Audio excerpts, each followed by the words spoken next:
start by asking you about a fund that you are now raising, the Vision Fund. It's supposed to be a fund of $100 billion? Yes. Now, that would be the biggest fund ever raised. So when you told people you were going to raise a $100 billion fund, did they tell you you were a little crazy?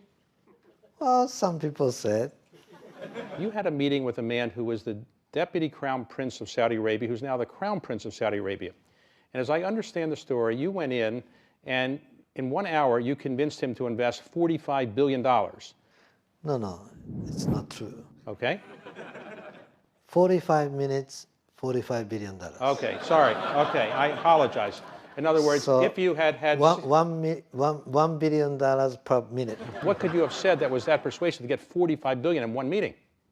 Well, actually, I said, you came to Tokyo as the first time. I wanna give you a gift. I wanna give you a Masa gift, the Tokyo gift, $1 trillion gift. And he opened up his eyes and said, okay, now it's interesting. All right. So I woke up him and said, here is how we can give you I can give you $1 trillion gift. You invest $100 billion to my fund, I give you $1 trillion. But what is it that you told people? What was the vision that you actually gave them? So one vision, which is singularity.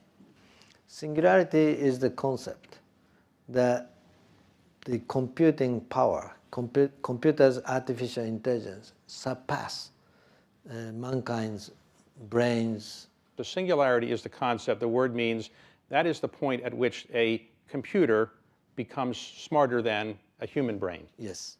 Today already, computer is smarter than mankind for chess or Go or weather forecast. To some expert systems, computer is already smarter. But in 30 years, most of the subject that we are thinking, they will be smarter than us. You did not grow up in Tokyo. You grew up in a relatively small town, is that right? Yes. In Japan? Yeah, in the southern In the part. southern part of Japan. So at one point it is said that you were very interested in meeting the head of McDonald's in McDonald's, Japan. Why were you interested in meeting the head of McDonald's? Did you like McDonald's food, or you just, what was it? No, he wrote a book, and that book became the bestseller. I was so impressed and said, oh my God, this is great. And the guy who wrote about it must be great. So how old were you when you wanted to meet him? 16. 16. So you managed to get a meeting with him.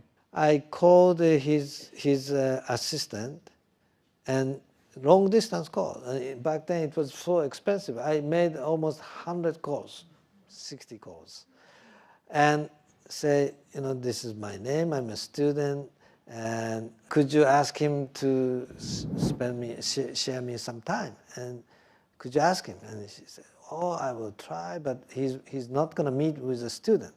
I said, well, don't decide by yourself. Let him decide. Okay. So I spoke with the assistant, different assistants so many times, and they don't give me the right answer. So I said, okay, this is a waste of my telephone bill. So I flew into Tokyo.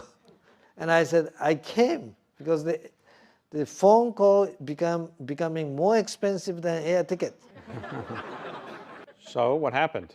And I said, well, tell him exactly the way I said. You don't have to look at me. You don't have to talk to me. You can keep on working, whatever you are doing. I just want to see his face for 3 minutes. Okay. So I'm not bothering him. I'm so impressed and respect him. I want to see him.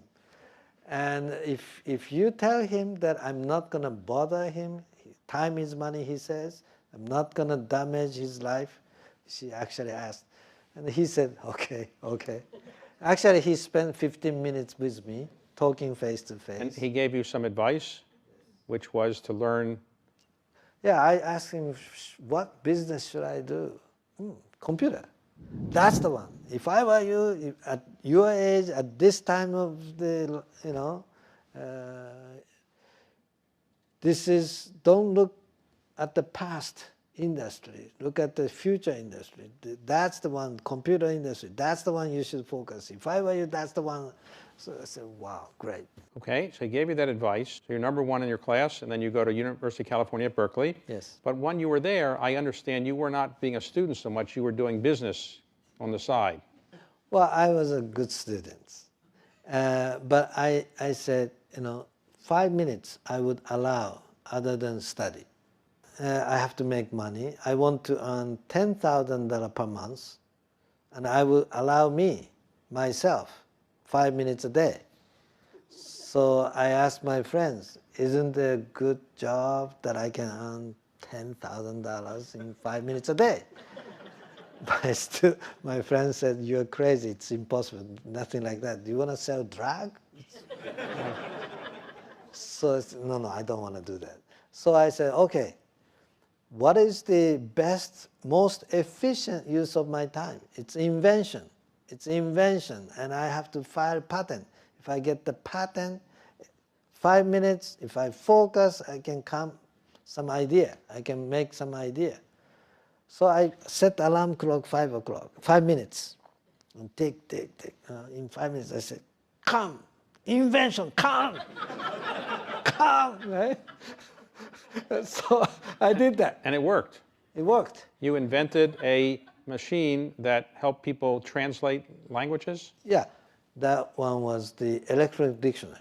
The first electronic dictionary, many students use electronic dictionary. The first one ever made was by myself. First electric dictionary. Yes. And you sold it to Sharp? To Sharp. And you made a lot of money. Yeah, $1.7 million. So what did you do with $1.7 million then? Well, I used to start SoftBank. Okay, so did you move back? I did one more project. I made another 1.5 million. So I made 3.2 million in 18 months. So that is better than $10,000 per month. Right. I told that to my friend. Look, I got $3.2 million, and I kept working only 5 minutes a day, as I promised you. But then after you graduated and you made these successful inventions, you moved back to Japan. Is that right? Why did you move back to Japan? Not that it's not a great place to move back to, but you're in Silicon Valley area. Why not stay there? I created a company, and my employees asked me to stay, but I said, no. I promised to my mother when I decided to come study in the States. She was crying in the airport, and I said, no, don't cry, Mom. After I graduate from the school, I come back. I promise. She said, no, you don't come back. This is the forever, farewell. No, I promise you, don't worry, I promise you. So I kept my word. All right, so you moved back to Japan, and then you started a company called SoftBank. What was SoftBank's purpose? What kind of business were you in?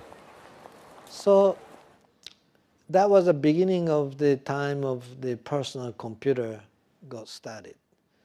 So, but there's hardware, not enough software. So I aggregate all kinds of software from the small software houses. And I wholesale to the PC stores.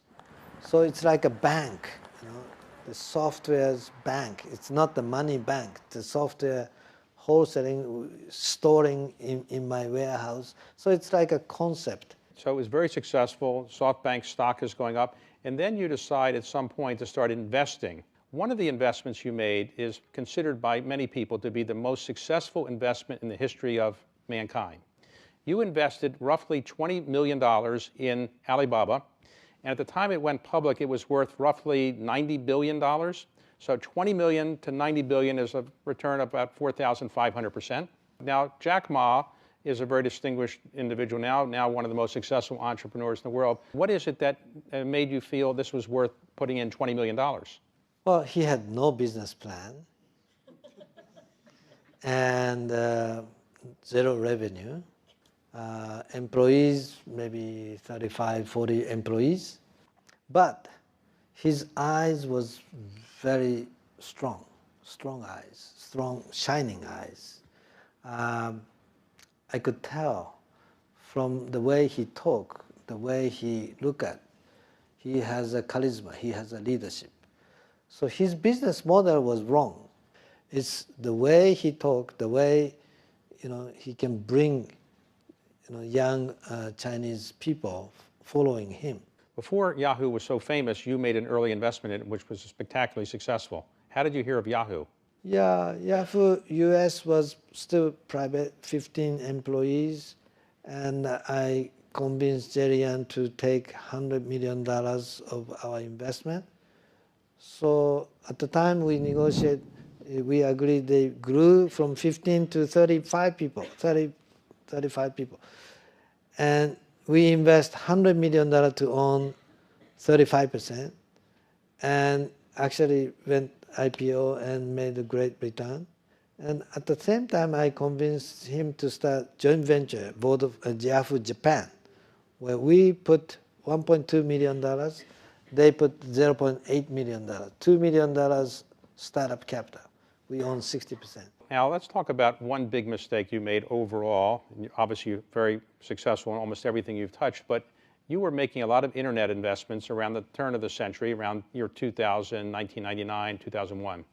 The market went down in the tech crash, and it is said that you personally lost $70 billion of net worth, the greatest loss that any human being has ever suffered financially.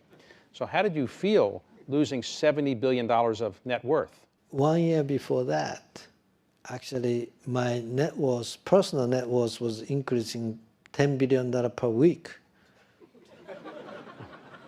For 3 days, I became richer than Bill Gates. Wow.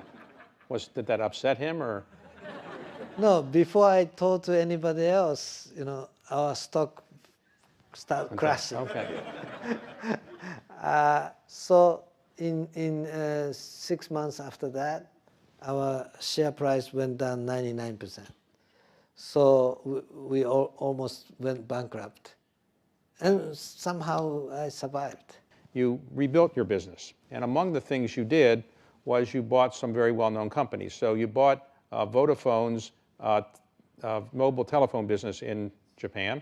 At that time, I said, now is the time to go next stage, which is the internet will become mobile internet. So I had to either get the license from the government for the spectrum or acquire Vodafone Japan. And first I applied for the license to the government, and the government said, no, there is no more spectrum. So I actually sued the government. And for 1 year, big fight. But then the Vodafone Japan became available. $20 billion. I had $2 billion, so $18 billion short. So where'd you get the money? So I convinced the bank, that the Vodafone Japan, I'm going to turn around and become successful and become great cash flow. Believe me and lend me money. And they did. They did. And it turned out to be very successful. And recently, you did the biggest investment you've ever made in a company called ARM, ARM, which is a semiconductor manufacturer based in London. Why did you spend $31 billion buying a semiconductor manufacturer when many people think that that's not the future? It's actually $34 billion. 34. Yeah. It's not the manufacturer, it's a design house. They design all the chipset. They have 99% market share for any smartphone that you have in your pocket. ARM has 99% market share, right?